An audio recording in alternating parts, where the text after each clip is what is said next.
बिस्मिल्लाहिर्रहमानिर्रहीम। आज आपको पहले मैं केस का बता दूं। आज जो अर्जुमन जो जज है, इसने आज इमरान खान की और बुशरा बीबी की बेल डिसमिस कर दी। ये 2-2.5 महीने से ये टांग कर बैठा हुआ था। इसकी जो खसूसियत ये है इस जज की कि ये इद्दत केस में भी इसने 3 महीने, जो 1 दिन का केस था उसने 3 महीने चला लिया, घसीटा।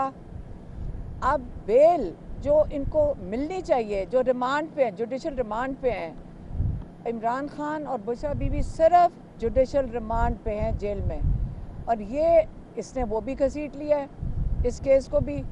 और अब इसने बेल एप्लीकेशन डिसमिस कर दी है। अब ये होगा कि बेल के लिए अब हमारे लॉयर्स हाई कोर्ट में जाएंगे।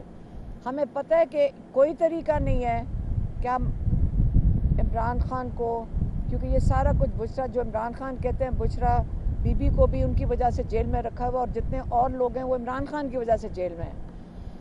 तो अगर हमने इमरान खान को जेल से निकालना है और ये जो सारी फसाइयत हो रही है, जो जुल्म हो रहा है, इसको ख़त्म करना है, तो हमें अपना पुरअमन एहतजाज जारी रखना है।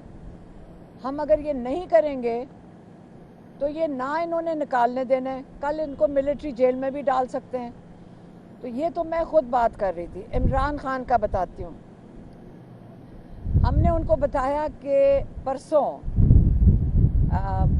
पिंडी में जो पुरअमन एहतजाज था, जितना जोश और जज्बा हमारे पिंडी के लोगों में था, हमें उस पर बहुत फ़ख्र है। खान साहब का ये 2013 में इमरान खान का हल्का था, मियाँ वाली भाई हल्का था, उन्होंने मियाँ वाली को छोड़ा हल्के को, और उन्होंने पिंडी का हल्का चुना था कि मैं इसको रिटेन करूँगा 2013 में। किस लिए? क्योंकि वहाँ कई 100 जवान लड़कियाँ और लड़के निकले थे हनीफ अब्बासी के ख़िलाफ़ कैंपेन करने, क्योंकि उनकी गुंडागर्दी से ये तंग थे। और उन्होंने जब इलेक्शन जीत गए तो सामने से गोलियां चलाई थी उनके कैंप से, और 2 लड़के शहीद हो गए थे उस वक़्त इलेक्शन के बाद। और ये आज यही पिंडी है जो अपनी आज़ादी के लिए, अदलिया की आज़ादी के लिए, अपनी आज़ादी के लिए पुरअमन एहतजाज के लिए निकले थे, जिसमें हम भी उनके साथ शामिल थे। और उसके ऊपर हम गवाही दे सकते हैं कि सामने पुलिस नहीं थी, वो काले कपड़ों में कोई स्पेशल यूनिट था, और वो सीधी बंदूक उठाकर हमारे सामने, सीधी बंदूक उठा के लोगों के ऊपर रबर बुलेट्स की बौछार कर रहे थे। ऊपर नहीं थी बंदूक उनकी, नीचे नहीं थी, डायरेक्ट फायरिंग कर रहे थे। जब एक बच्चे को बहुत बुरी तरह लगी और ज़ख्मी हुआ, वो गिर गया, तो फिर मेरी बहन डॉक्टर उस्मा, जो डॉक्टर हैं, वो फिर उनको एक मेडिकल स्टोर में लेके गई और उनकी मरहम पट्टी की, लेकिन उनको फिर भी अस्पताल की ज़रूरत पड़ी थी। इसी तरह अली अमीन गंडापुर, जो उनका बहुत बड़ा काफ़िला बुरहान तक पहुंच गया था, वो उनके ऊपर फायरिंग की गई। और इनका ख्याल है कि ये जो हुकूमत बैठी है 17 सीटों की सेंटर में और पंजाब में 25 सीटों की, इनकी खौफ ज़दाएँ ये कि ये जो लोग अपना हक वापस मांग रहे हैं वोट्स का, और अदलिया की आज़ादी इसलिए मांग रहे हैं ताकि अदलिया हमें इंसाफ दे सके, इसके रास्ते में खड़े होंगे। इमरान खान आज कह रहे हैं एहतजाज कभी रोका नहीं जाता, ना ही परसों इसको रुकना चाहिए था, ना ही कोई चीज़ कॉल ऑफ की जाती है।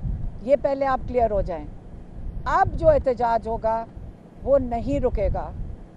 ज़मान पाक वो वक्त था जहाँ पे 30 घंटे हमारे घरों के अंदर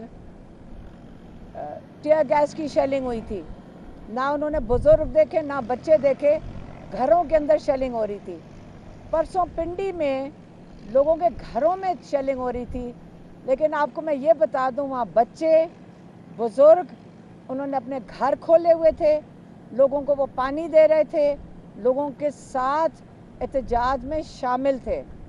और इंशाअल्लाह आगे हमारे एहतजाज जारी रहेंगे। हमें इमरान खान बाहर चाहिए, ये बड़ा क्लियर हो जाए। इस सब के लिए हमें अदलिया आज़ाद चाहिए, क्योंकि और कोई तरीका ही नहीं है कि हम इमरान खान और बाकी जितने कैदी हैं उनको बाहर निकाल सकें। इंशाअल्लाह आपको पता है कि परसों मुल्तान, फैसलाबाद और मियाँ वाली में एहतजाज है। हाँ, बहावलपुर भी है, बहावलपुर भी शामिल है इसमें। आज मेरे ख्याल में इमरान खान ने उसको भी शामिल किया है। तो ये 4 जगहों पे एहतजाज है। लोगों का एहतजाज करना उनका आईनी हक है, और कोई भी पाकिस्तान में लोगों का आईनी हक नहीं छीन सकते और ना ही कोई रोक सकता है। तो वेंसडे को 2 तारीख को ये 4 एहतजाज हैं। इमरान खान की सालगिरह जो 5 अक्टूबर को है, उस दिन लाहौर में मीनार पाकिस्तान पे एहतजाज है, और एक और एहतजाज कराची में भी है। वो मेरे ख्याल में इन्होंने अभी डेट फाइनल करनी है। और जो इमरान खान ने आज कहा है वो है इस्लामाबाद। इस्लामाबाद के लिए आप ये समझ लें कि जो फाइनल राउंड है वो इस्लामाबाद का होगा, और उसकी डेट मेरे ख्याल में उनकी जो इंतज़ामिया वो जल्द आपको दे देगी। लेकिन ये भूल जाएं जो अभी ये जो हुकूमत में बैठे हैं, क्योंकि हमने रात के 9:30 बजे तक टीयर गैस बहुत तहम्मुल से बर्दाश्त किया है। लेकिन आप जितनी मर्जी टीयर गैस फेंकें, जितने मर्जी रबर बुलेट चलाए, हमारे सामने वो हमारे ऊपर चला रहे थे, हमें नहीं फ़र्क पड़ता। हम आएंगे और अपना आईनी हक इस्तेमाल करेंगे। ये आपकी जो हुकूमतें बैठी हुई हैं, इनके लिए ये ऐलान हम दे रहे हैं। आपकी बहुत मेहरबानी। अल्लाह हाफ़िज़।